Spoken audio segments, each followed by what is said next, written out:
Assalamualaikum warahmatullahi wabarakatuh. Nama saya Tegar Hidayat dengan NIM 2006051101138. Kali ini saya akan menampilkan hasil praktikum kelima recursion. Langsung saja kita lihat soalnya. Jadi yang nomor pertama kita diharuskan untuk membuat program dalam menghitung nilai pangkat yang di dalamnya ada dua parameter, yaitu base dan eksponen. Langsung saja kita lihat programnya. Di kelas yang pertama yaitu kelas pangkat, di dalamnya ada konstruktor dengan nama yang sama dengan nama kelasnya. Lalu parameter 2 yang tadi yaitu base yang tipenya integer dan eksponen yang tipenya integer, dan di dalamnya ada pengkondisian if. Jadi jika eksponen tidak sama dengan 0 maka akan di return base dikali pangkat, lalu dikali pangkat base, eksponen min 1. Jadi ini itu metode yang di sini. Jadi dipanggil lagi di dalam metode itu sendiri terdapat metode yang sama, tetapi eksponennya dikurangi 1. Lalu jika else, jika sama dengan 1 maka akan di return 1. Lalu di kelas yang kedua yaitu pangkat app.java. Di sini ada kelas main yang di dalamnya ada kita membuat variable base dengan nilainya 2, lalu eksponen dengan nilai 2, 10 seperti dalam soalnya ya benar. Lalu kita buat variabel hasil dengan memanggil metode di kelas sebelumnya yaitu pangkat. Jadi ini nama kelasnya dan ini nama metodenya. Dan di sini seperti pada metode itu di sini base dan sini eksponen. Jadi kita base-nya ngambil dari variabel ini dan eksponennya ngambil dari sini. Lalu akan di print base pangkat eksponen sama dengan hasil. Lalu ini yang kedua 3 pangkat 5 dan sini 3 pangkat 6, dan kita lihat hasilnya sama seperti dalam modulnya. Dan saya juga menambahkan untuk menggunakan scanner.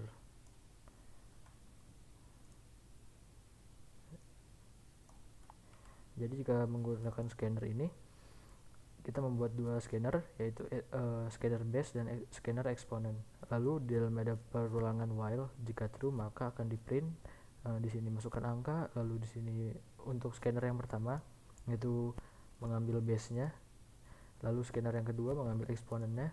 Lalu di sini kita membuat variabel hasil seperti yang tadi dan memanggil metode di kelas sebelah. Lalu jika kita run maka kita bisa memasukkan angka yang kita inginkan. Maka di sini ada hasilnya, kita tulis 3 pangkat 5 hasilnya 243, lalu 3 pangkat 16 hasilnya sekian. Itu yang nomor 1. Dan untuk yang nomor 2 kita diharuskan mengimplementasikan dalam penyelesaian menara Hanoi dengan metode rekursi. Dan terdapat metode main, pemanggilan fungsi rekursif dari metode do menara, dan metode ini memanggil dirinya sendiri. Langsung saja kita lihat di kelas yang pertama yaitu kelas Hanoi. Di sini ada public static integer hitung sama dengan all. Nanti ini digunakan untuk menjumlahkan jumlah gerakan dari penyelesaian menaranya. Lalu di sini ada metode do menara yang diharuskan untuk menghitung menyelesaikan Tower of Hanoi-nya. Di dalamnya ada integer n, ada tiang asal yang tipenya karakter, tiang bantuan yang tipenya karakter, dan tiang tujuan yang tipenya karakter. Ini nanti digunakan sebagai penamaan dari masing-masing tiang, dan ada 3 tiang seperti pada umumnya. Lalu di dalamnya ada pengkondisian if. Jadi jika n-nya itu sama dengan 1 maka akan di print cakram 1 dari tiang plus tiang asal. Jadi nanti di sini tiang asalnya misalnya A ke tiang tujuan C, lalu di return. Lalu di sini ada pemanggilan metode itu sendiri, di mana do menara n dikurangi 1. Jadi ini jika n-nya tidak sama dengan 1 maka akan n dikurangi 1, lalu tiang asal, dan di sini tiang tujuan, dan di sini tiang bantuan. Jadi tiangnya itu ditukar, tiang bantuan dan tiang tujuannya ditukar sebagai nanti tiang tujuannya itu dijadikan middle ya, jadi dijadikan tiang bantuannya. Lalu di sini untuk printnya, jika cakram plus n, jadi nilainya yang setelah di min 1 dari tiang asal ke tiang tujuan. Lalu di sini ada metode hitung plus plus yang increment, ini nanti digunakan untuk menghitung jumlah pergerakannya. Lalu di sini lagi-lagi kita memanggil metode di dalam metodenya. Jadi n-1 tiang bantuan, tiang asal, tiang tujuan.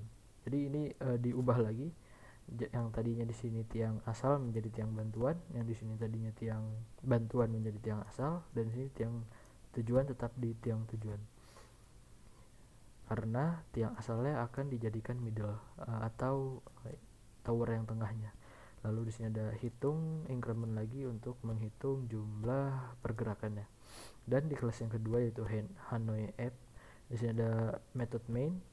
Lalu kita memanggil metode do menara yang ada di kelas Hanoi. Lalu kita isi nilainya, yaitu kita ambil contoh ada 5 cakram. Lalu di sini tower A sebagai tower asal, tower B sebagai tower bantuan, dan tower C sebagai tower tujuan.